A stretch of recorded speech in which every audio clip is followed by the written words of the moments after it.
Welcome back to the Med Device Cyber Podcast.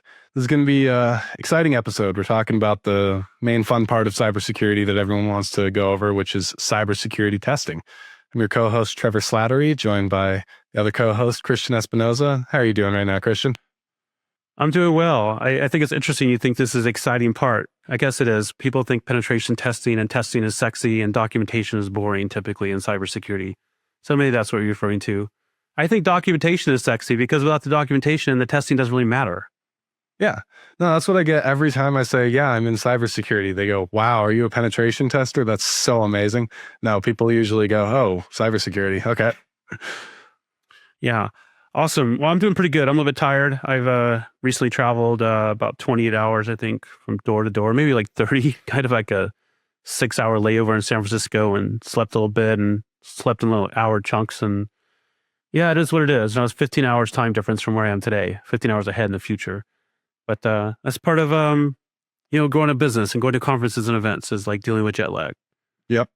And guess you're down in Singapore, so I guess you're getting used to the dry heat instead of the humid heat now. Yeah, Phoenix is a much drier heat, which is much more tolerable than the Singapore heat, which reminded me of growing up in Arkansas. Just the humidity is miserable. I don't miss the humidity at all. I feel the opposite way. When I was living in Malaysia, I loved the heat. It would be, 95 degrees, 80% humidity all the time. When I go step outside in Phoenix, we'll start my car. It says it's 125 degrees inside the car. It feels like your soul's leaving your body when you step outside. I feel like my soul's leaving my body in the humidity when it's just like sweating out my soul. As soon as I take a shower, you step outside, it's like you lose a pound of sweat in like three minutes in Singapore. And you never feel clean. You feel sticky all the time. You do, yes. And I can't sleep in humid either. I remember in Arkansas, actually in St. Louis, I got an ear infection. I went camping and I was sweating so much, my ear was like in water the whole time, basically, and I got an ear infection from it. So yeah, I'm not a big fan of humidity. Oh, there you go. All right, so let's jump into our topic here. We're not talking about humidity. We're talking about, our topic today is on cybersecurity testing for medical devices and kind of what falls under that overall umbrella of cybersecurity testing, which are a lot of things that the FDA asks for and other regulatory authorities ask for. So what do you want to start? Like, what is like one of the main types of testing? Maybe we'll start with vulnerability testing. Let's start with that. That's one of the things the FDA asks for. And there's some common misconceptions between vulnerability testing and penetration testing. How would you explain like vulnerability testing first? So vulnerability testing, we're really looking for any risks through just various methods of information collection, through threat collection. This can be through automated tooling. This can be through manual review. But we're more looking at problems from, I guess, a static and automated perspective, where penetration testing is going to be a little bit more of a dynamic and manual perspective. I think that the line is often drawn a little bit too explicitly between the two, since they often blend together very nicely, and vulnerability testing should be used in many cases as an input into penetration testing, but there is still a distinction in the tooling and in the process there. Yeah, and that's a good point. Vulnerability testing, you typically identify the vulnerabilities, and then that is often the first step in penetration testing, because you have to identify a vulnerability to exploit it, and then penetration testing takes it a step further to see, once you exploit one vulnerability, what else can you therefore exploit, like once you're in a system or device, as example. Exactly. And a lot of vulnerability assessments. So if we're looking at what the FDA wants to see, we'll pick one of the examples that they want to see, or static and dynamic testing of the source code. And so if we're looking at static testing of the source code and we identify that we get a bunch of findings back saying they aren't handling any input sanitization in this code base. And so we're making sure that they are making sure that bad input can't go into an input field like a username or a password field. Then that can be a good clue for the penetration tester to go, oh, well, if we're identifying this during the vulnerability testing phase, during our penetration testing phase, we're likely going to want to drill in a little bit deeper to these input fields and see what we can do with that lack of sanitization. Maybe we can find an injection attack or try to extract some sensitive information through those fields. And so that's where they definitely have that blending in together. But there is, I feel like some of the main distinctions are penetration testing is usually done from a very manual perspective. And so a good penetration tester is hands-on keyboard or hands-on the device, interacting with it directly, trying to have a little bit more of an in-depth approach to really see how far you can take a problem.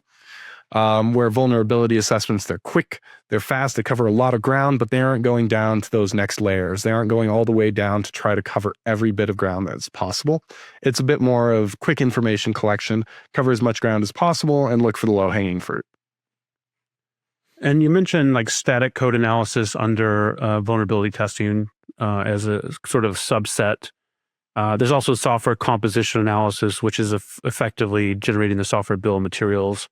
Can you elaborate a little bit on that, on the SBoM and how that is used for vulnerability testing? Definitely. So when we're looking at the software bill of materials, we'll start with looking at that source code.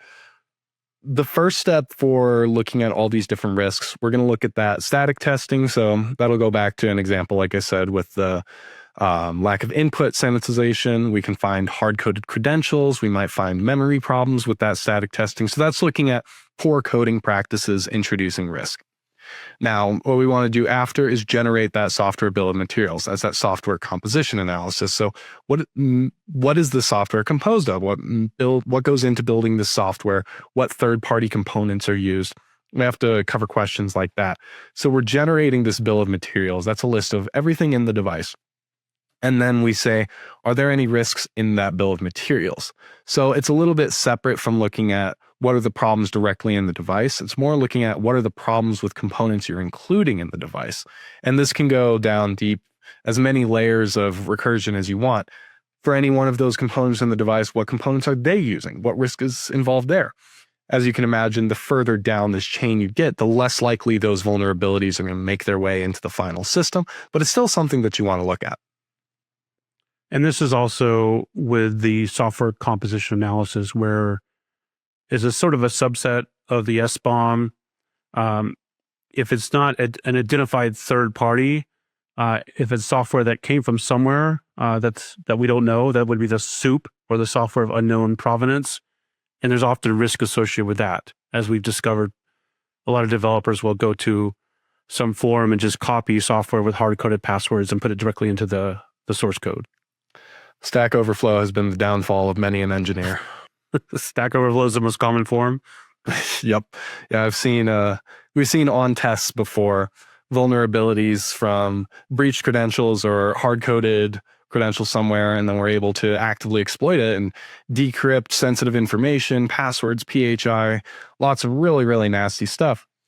And then we look down to the source code to see what's actually going on there. And then you search for that source code, and sure enough, you find it verbatim on a Stack Overflow post from 15 years ago, and then someone leaves the hard-coded credential in there. It then gets decrypted, and so it's more common than you'd think, really.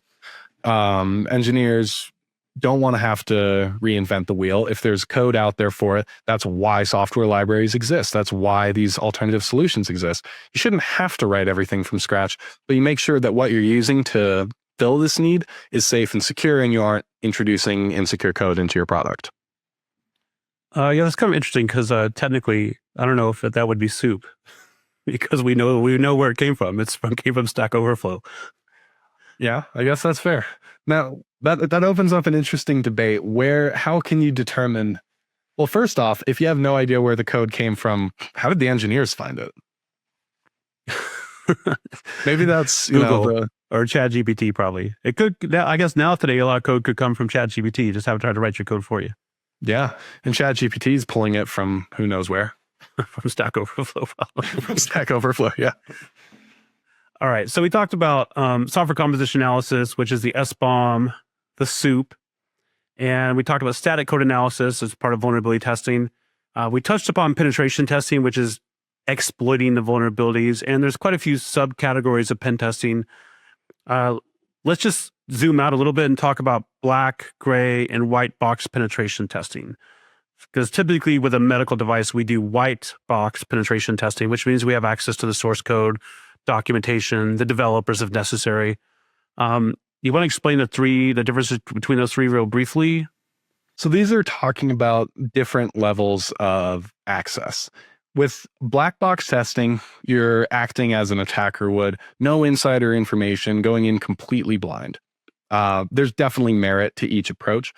Moving into gray box testing is somewhere in between. Oftentimes, this will be a set of credentials to test an authenticated perspective, but not really that much more information, or maybe just a high-level overview of how the application works or the product works. And then white box testing, you're fully looking under the hood. You have full access to source code, credentials, architecture, documentation, software requirements. Like you mentioned, you can talk to engineers, say, tell me exactly how this function works, show me what the data flow is in the code. So that's really scrubbing in and trying to find everything that you can, which is our preferred approach when we're looking at this FDA process, since it leaves very little room for anything to be missed. Right. The white box is the most comprehensive, but the FDA asks for closed box as well, which is equivalent to black box. Yep. And there's certainly merit to the black box approach as well. And that's usually going to be a more authentic test, I guess you could put it as, since that's taking the approach that most actual hackers are going to be taking. They aren't going to have this insider information that we have in an ideal situation. They're looking at it from the outside in. So if you're getting a black box penetration test done, I think this is especially valuable for network testing.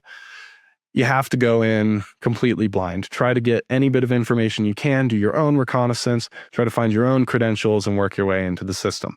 For a medical device, it's great to have this approach, but you're usually going to see a lot more value going all the way in with that white box testing, which is why we like to have the full start to finish coverage.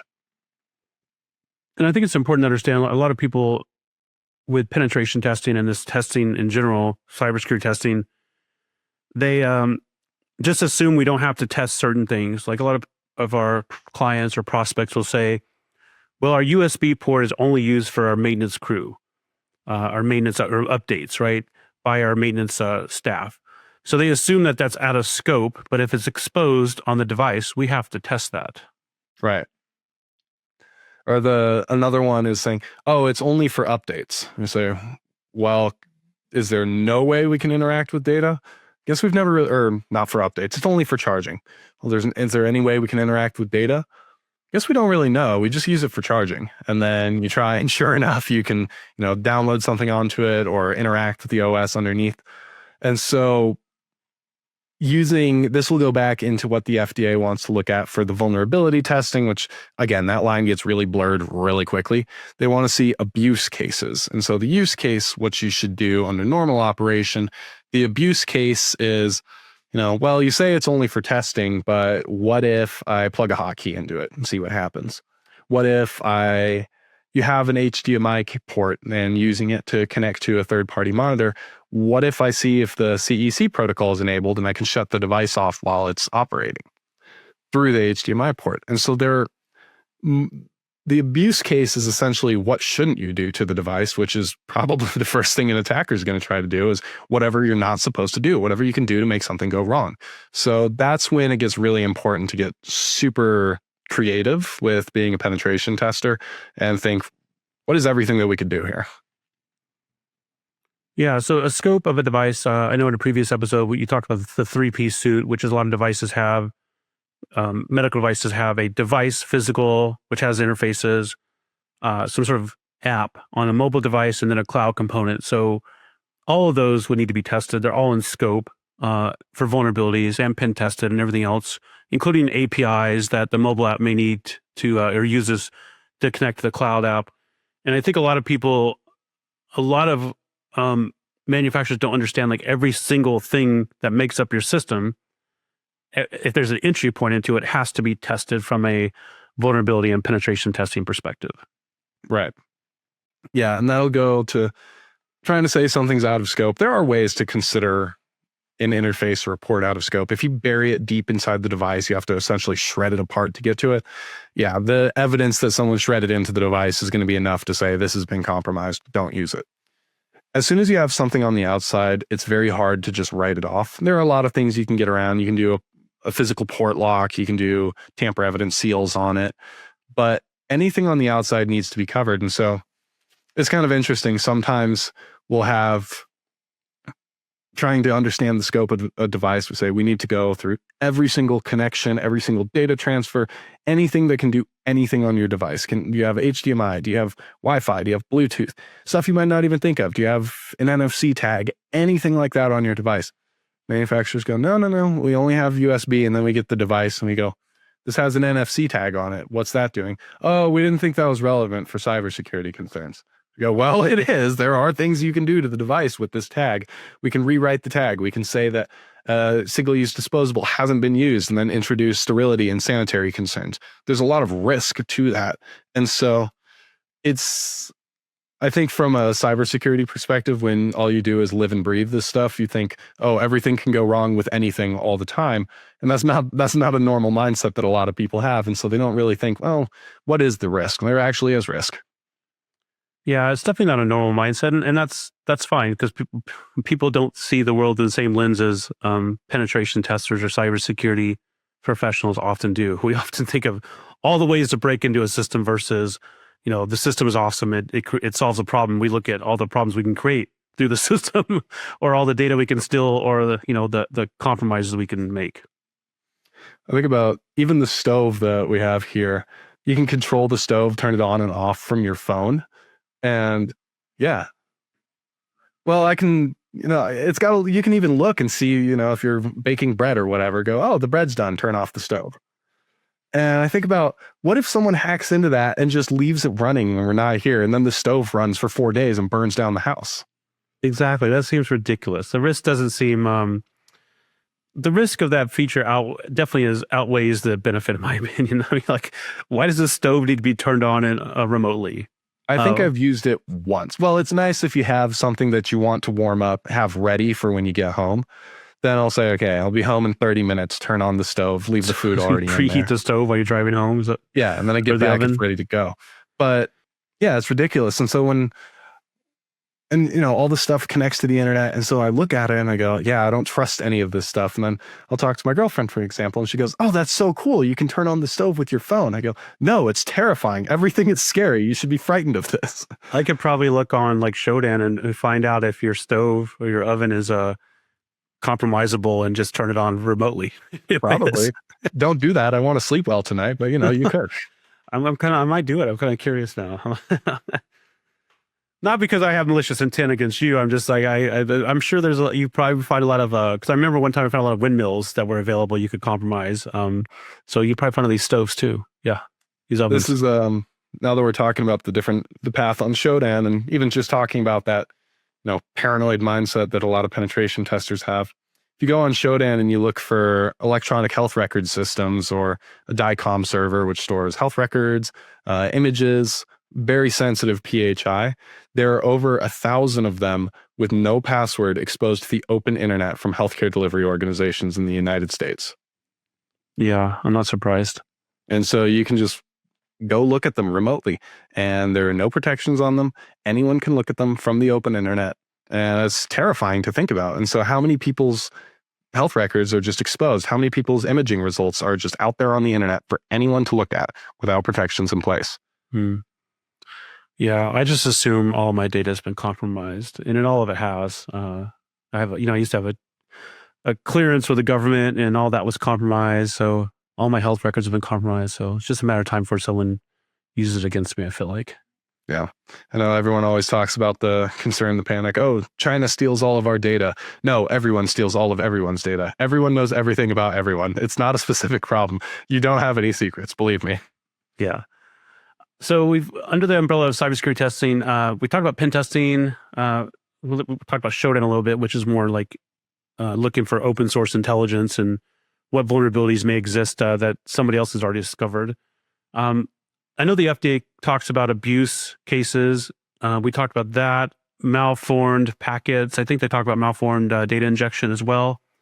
And that kind of ties into fuzz testing, which fuzz testing is really sort of an abuse case. If there's an expected type of input on a form or a data connection, like a TCP/IP connection, what happens if we send a bunch of random data, with different characters, different links to that form or that TCP port?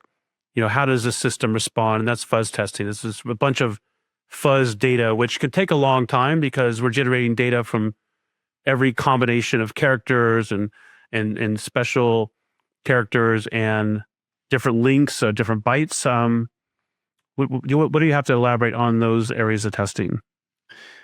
Fuzz testing is a super interesting type of testing, and it's a great way that a lot of security researchers identify very unique, they call them zero-day vulnerabilities, so previously unknown vulnerabilities in a specific technology or product.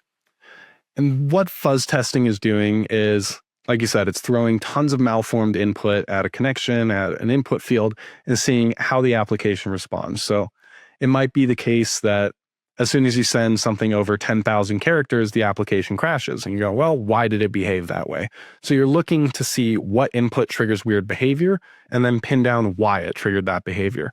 So it may be the case if you identify 10,000 characters crashes the application, well, the memory is only said to handle so much, and they aren't properly checking that it's enough to fit in that memory space.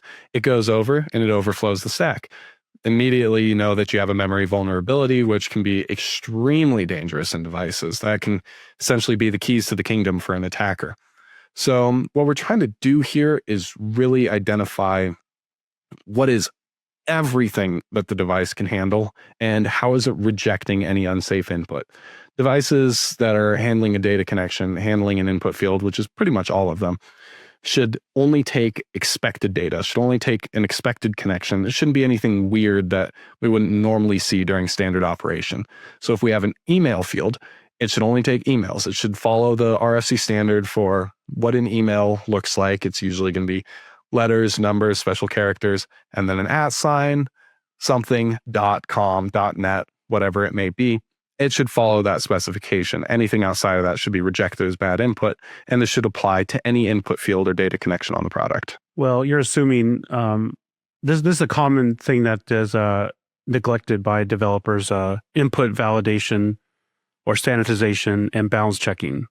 I think both those are often overlooked because they're assuming people are not going to abuse the system, but we always assume we're going to abuse the system.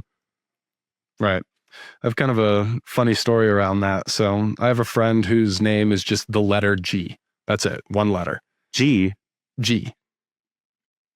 So it's a long story how that's his name, but it is. And so if he goes online to any government website to renew his passport or his driver's license, no government websites accept a 1-character input for your first name.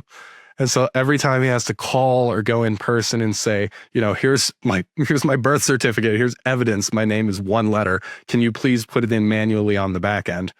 And so I guess that's a case of the government not understanding some edge cases as far as their input validation there. Well, they're doing some input validation by not accepting 1 character. Yeah, but they forgot about the people in the United States, all probably 15 of them who have 1 letter for their name. Yeah, I'm sure you have the same problem with people that have like 27 characters for their name. Exactly. And so I think there is a balance between understanding all these edge cases. How many people do you really have with 1 letter for their name?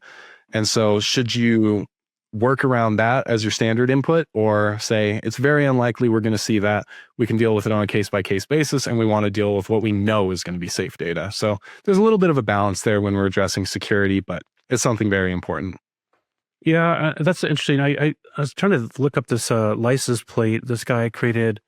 When you drive through a toll booth, if you don't pay the toll, it'll fine you. He created like a thing he put over his license plate was basically the SQL statement that caused it to delete the table, and I forgot the actual command because the camera OCR'd that and fed that into a database, and it had a vulnerability where it didn't do input validation, and he was able to delete like the database of all the tolls, the people that had not paid a toll, which is kind of interesting. All right. I think there's one more type of security testing which we should definitely talk about. And this one often gets missed since it's a little bit of a different type of testing, and that's security requirement testing. So this will go back to when we're looking at a security requirement or just a general requirement, A functional requirement is what does the device do? What does a functionality do? A non-functional requirement is how does it do it? Security requirement is how does it do it securely? So for each functionality, for each functional requirement on the device, we should stem into security requirements, ensure it's done safely, and then we need to have a test case to verify it. For an example, we can say the functional requirement is users need to be able to log into the application. The security requirement is passwords need to be 12 characters long. Our test case is we're going to try to put in 8 characters and see what the device does, see if it'll reject it or not. And then we have a pass fail. Yes, it rejects anything under 12 characters. No, it'll allow 7 characters for some weird reason. And so that's a fail. We have to go through that. So that's another type of security testing, which the FDA does require. And they want to see that manufacturers are covering this as part of their traceability. 100%. I think there's one area like DAST. I think we talked about SAS, static. DAST is dynamic. That's called out by the FDA as well. I think that might be the only one we have not covered. A lot of DAST testing is covered through penetration testing, but there's a little more to it. You want to elaborate a little more on dynamic application security testing?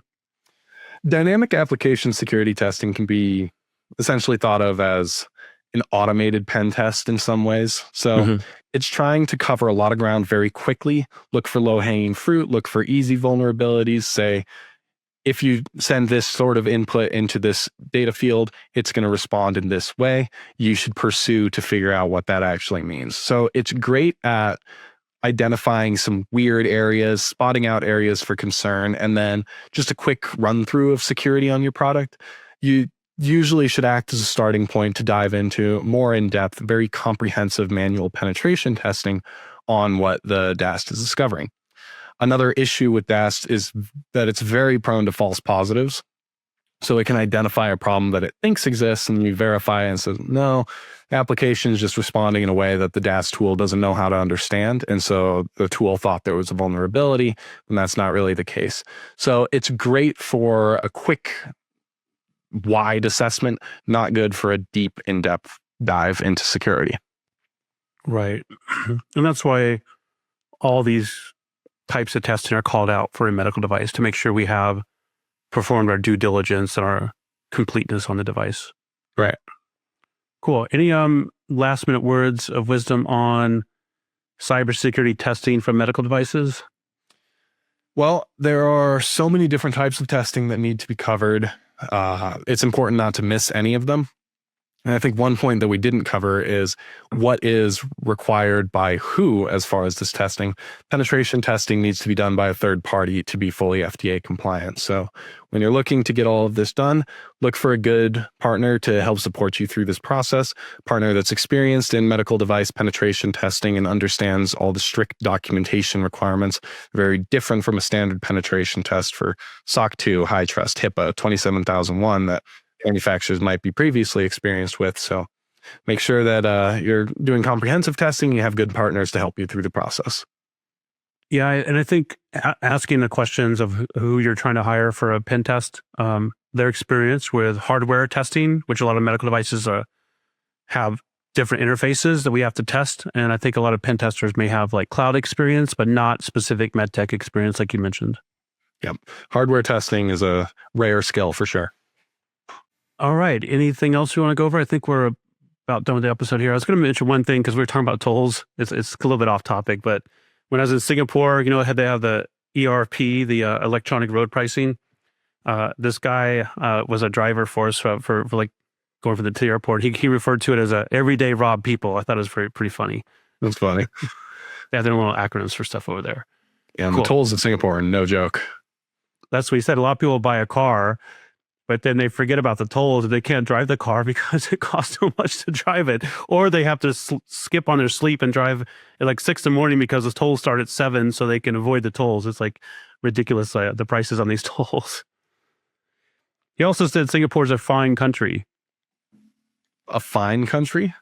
There's a fine for everything. Yep, that sounds about right. Yeah. Awesome. Well, thanks everyone for tuning in to this episode on cybersecurity testing for medical devices and a little bit about Singapore as well. So hopefully we'll see you on the next episode and hopefully you found this one valuable. Take care.